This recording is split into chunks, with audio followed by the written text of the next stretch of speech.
दोस्तों आज का वीडियो बहुत ही इम्पोर्टेंट और पूरा का पूरा प्रैक्टिकल बेस है।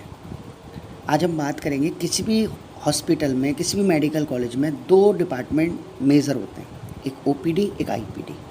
ओपीडी डिपार्टमेंट जहाँ पेशेंट आता है दवा लेके चला जाता है, एक आईपीडी डिपार्टमेंट जहाँ पेशेंट को एडमिट करने की ज़रूरत होती है।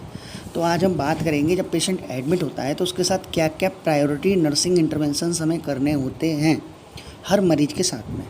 देखो, जब मरीज़ हमारे पास आता है तो सबसे पहले उसका असेसमेंट करना होता है, और असेसमेंट में हम सबसे पहले करते हैं उसके vital sign check. Vital signs क्या होते हैं वो मैं पहले पढ़ा चुका हूँ, आप जाके मेरी लिस्ट चेक कर सकते हैं। वाइटल साइन हम इस मॉनिटर की सहायता से देख सकते हैं, जिसमें कि हमारा पल्स, बीपी, रेस्पिरेशन, टेम्परेचर, ये सारी चीज़ें हम देख सकते हैं। इसे कार्डियक मॉनिटर बोलते हैं, डिजिटल मॉनिटर। ये अब तो हर एक हॉस्पिटल में आपको ईजीली अवेलेबल हो जाता है, ठीक है। तो इससे हम पता कर लेते हैं मरीज़ की स्थिति क्या है, मरीज़ का बीपी बढ़ा हुआ तो नहीं है, सांस लेने में दिक्कत तो नहीं हो रही है। अगर ये नहीं होता है तो फिर हम मैनुअल चेक करते हैं। मैनुअल चेक करने के लिए ये इंस्ट्रूमेंट आपने अच्छे से, स्पेग्मोमैनोमीटर आपने अच्छे से देखा होगा। फिर मरीज़ की ब्लड शुगर लेवल चेक करते हैं। हम पेशेंट की कॉन्शियसनेस के बारे में पता कर सकते हैं कि पेशेंट बेहोश तो नहीं हो रहा है कहीं, तो शुगर से पता कर सकते हैं। वाइटल साइन हमें बहुत सारी इन्फॉर्मेशन देते हैं। इसके बाद हमारा जो फर्स्ट प्रायोरिटी नर्सिंग इंटरवेंशन है वो है आईवी फ्लूइड्स। आईवी फ्लूइड्स के लिए भी मैं पहले आपको बता चुका हूँ कि आईवी फ्लूइड्स क्या होते हैं। आईवी फ्लूइड्स 3 कैटेगरी के होते हैं। एक होता है आइसोटोनिक, हाइपोटोनिक एंड हाइपरटोनिक। मैं अच्छे से इसको पूरा डिटेल में पढ़ा चुका हूँ। आईवी फ्लूइड में हम ज़्यादातर सभी हॉस्पिटल्स में 4-5 फ्लूइड यूज़ करते हैं। NS, D5, DNS, RL। RL BP के केस में करते हैं, और D5 DNS जो है हाइपोग्लाइसीमिया को ट्रीट करने के लिए करते हैं। इसके लिए हम क्या क्या ज़रूरत पड़ती है, हमें एक चाहिए आईवी सेट। आईवी सेट आपके सामने है, एक आईवी सेट की ज़रूरत होती है, और हमें दूसरा ज़रूरत होती है कैनोला की, कैथ जिसे बोलते हैं, आईवी कैथ, कैनोला। इसके डिफरेंट कलर्स होते हैं, जैसे ऑरेंज कलर, ब्लू कलर, इनके नंबर होते हैं 18, ग्रीन कलर 18 नंबर का है ना, ऐसे कलर कोड होता है। ये कलर कोड अच्छे से याद कर लेना, कॉम्पिटिटिव एग्ज़ाम के लिए बहुत इंपॉर्टेंट है, ठीक है। तो जनरली ब्लड के लिए हम ग्रीन कलर का करते हैं, और आईवी फ्लूइड करने के बाद जो है उसी टाइम हम ब्लड सैंपल ले लेते हैं।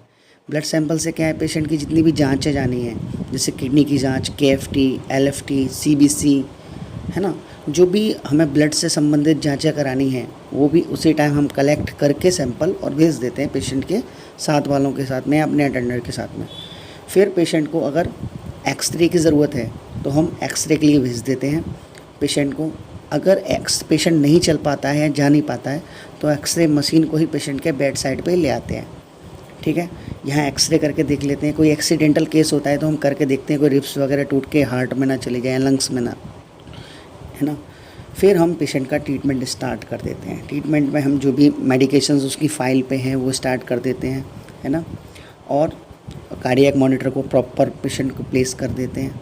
अगर इस दौरान पेशेंट का हम जब वाइटल साइंस चेक कर रहे होते हैं तो इस दौरान अगर सांस लेने में दिक्कत आ रही है तो फेस मास्क से, इसे फेस मास्क बोलते हैं, जनरल फेस मास्क, इससे जो है 1 लीटर 2 लीटर ऑक्सीजन हम पेशेंट को प्रोवाइड कराते हैं। ऑक्सीजन से थोड़ा सा उसको स्टेबिलिटी आएगी, उसको सांस लेने में जो दिक्कत हो रही है वो कम होगी, कार्बन डाइऑक्साइड का लेवल कम होगा। फिर पेशेंट खाना खा पा रहा है, नहीं खा पा रहा है, अगर नहीं खा पा रहा है तो फिर हम एनजी ट्यूब डाल देते हैं।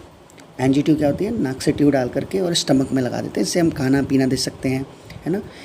एनजी ट्यूब के बारे में ये लिख लेना थ्योरी। इसके 2 पर्पज़ होते हैं, एक तो ये कि कुछ निकालना है अगर हमें स्टमक से, तब जैसे कोई जहर वहर खा लेता है पेशेंट, या फिर हमें खाना पीना देना है, फिर हम देते हैं दूसरी ट्यूब डालते हैं, जैसे हम फॉलिक कैथेटर बोलते हैं या फिर यूरिन कैथेटर बोलते हैं। जिससे कि पेशेंट चलना फिरने में असमर्थ हो तो यूरिन कैथेटर पेशेंट को लगा देते हैं। ये सारे प्रोसीजर्स हैं, मैं अच्छे से एक्सप्लेन कर चुका हूँ, और आपको अगर इस पर पूरा डिटेल चाहिए तो मैं इसकी वीडियो बाद में बना दूँगा, ठीक है, आप कमेंट कर देना। देन हम बात करते हैं पेशेंट को अगर सांस लेने में दिक्कत हो रही हो तो ओरोफेरेंजियल एयरवे लगा देते हैं पेशेंट को। अगर इससे भी ट्रीट नहीं होता है फिर हम जो है इस ट्यूब पे जाते हैं। इस ट्यूब को बोलते हैं हम ET ट्यूब, एंडोट्रेकियल ट्यूब।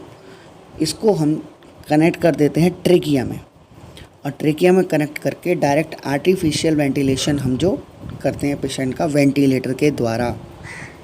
ये सबसे क्रिटिकल केसों में करते हैं, जो पेशेंट जब सांस नहीं ले पाता, जैसे कोरोना के केसों में सांस लेने में दिक्कत आ रही थी पेशेंटों को, ईटी ट्यूब डाल के और वेंटिलेटर कनेक्ट कर रहे थे। देखो सारी चीज़ें लगी हुई हैं, कार्डियक मॉनिटर लगा हुआ है पेशेंट पे, है ना, आईवी फ्लूइड भी लगा हुआ है, इन्फ्यूजन पंप से वेंटिलेटर कनेक्ट है, मॉनिटर भी कनेक्ट है।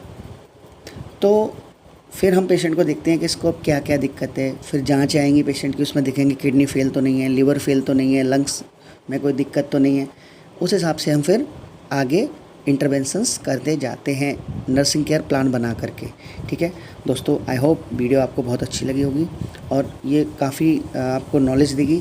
अगर अच्छी लगी हो तो लाइक शेयर करें, कमेंट करें। ठीक है, इससे मेरे को थोड़ा मोटिवेशन मिलता है कि हाँ मुझे आपको करना है। ठीक है, और शेयर